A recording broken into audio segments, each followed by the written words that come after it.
જી, Gandhigram police સ્ટેશનમાં insurance claim ખોટી રીતે મેળવવા માટે થઈ અને ખોટા દસ્તાવેજો બનાવી એનો સાચા તરીકે ઉપયોગ કરી અને એક કાવતરું ઘડી અને ઇન્સ્યોરન્સ ક્લેમની ફાઇલ મૂકેલી હતી અને આ અંગેની ગાંધીગ્રામ પોલીસ સ્ટેશનમાં ફરિયાદ દાખલ કરવામાં આવેલી છે.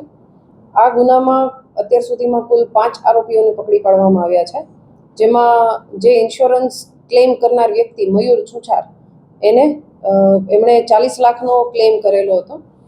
બીજા છે ડૉક્ટર અંકિત કાથરાણી કે જે મયુરના ફિઝિયોથેરાપિસ્ટ તરીકેની ઓળખ આપેલી હતી અને મયુર સાથે મળી અને જ્યારે ઇન્સ્યોરન્સ એનું ક્લેમ પાસ થાય તો એ 40 લાખમાંથી 10 લાખ અંકિતે લેવાના હતા. એ રીતેની વાત નક્કી કરી અને અંકિતે મદદ કરેલી હતી. સાથે અંકિતે અન્ય આરોપીઓની મદદથી ખોટા MRI રિપોર્ટ પણ બનાવડાવ્યા છે અને હોસ્પિટલની ખોટી ફાઇલ અને હોસ્પિટલના ખોટા સર્ટિફિકેટ પણ બનાવડાવેલા છે.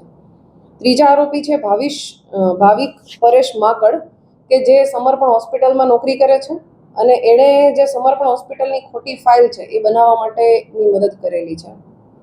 અને સાથે સાથે જ્યારે મયુર છુછાર સમર્પણ હોસ્પિટલમાં દાખલ થયેલ ત્યારે સાંજના સમયે મયુર છુછારને જવા દે રાત્રે અને સવારે ડૉક્ટર આવે એની પહેલાં ફરીથી મયુર છુછાર આવી જાય એ પ્રકારની વ્યવસ્થા પણ ભાવિક માખણ દ્વારા કરવામાં આવેલી છે. ચોથા આરોપી છે હિતેશ રામજી રવૈયા.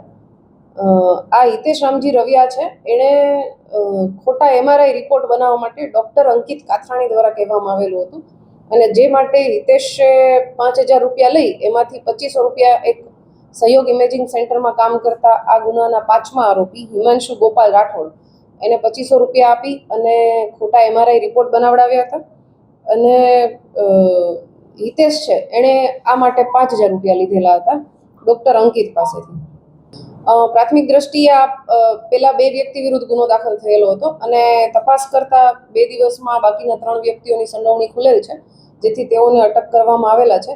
હવે આગળ સમર્પણ હોસ્પિટલમાં કોઈ ડૉક્ટર, કોઈ સંચાલક કે કોઈ મેનેજમેન્ટના અન્ય વ્યક્તિની જો સંડોવણી આવશે તો તેમના વિરુદ્ધ કાર્યવાહી કરવામાં આવશે. અત્યારે હાલ તપાસ ચાલી રહ્યા છે, જેમાં ઇન્સ્યોરન્સ ક્લેમના પેપર્સ છે એમાં હોસ્પિટલની એક અલગ ફાઇલ અને જે ક્લેમ કરનાર વ્યક્તિ છે મયુર એના દ્વારા એક અલગ ફાઇલ, એ રીતે 2 અલગ અલગ પ્રકારની ફાઇલ રજૂ કરવામાં આવેલી છે. જેમાં એક ફાઇલમાં આ મયુરને ડાબા ભાગમાં પેરાલિસિસ હોય અને એક ફાઇલમાં પેરાલિસિસ હોય એ પ્રકારની તપાસ ચાલુ છે. ડોક્ટર અંકિત અગાઉ કોઈ આવા પ્રોગ્રેસ મેડિકલ તપાસ કરાવી ચૂક્યા છે કે એ તપાસ ચાલુ છે. આરોપીને અટક કરવામાં આવ્યા છે અને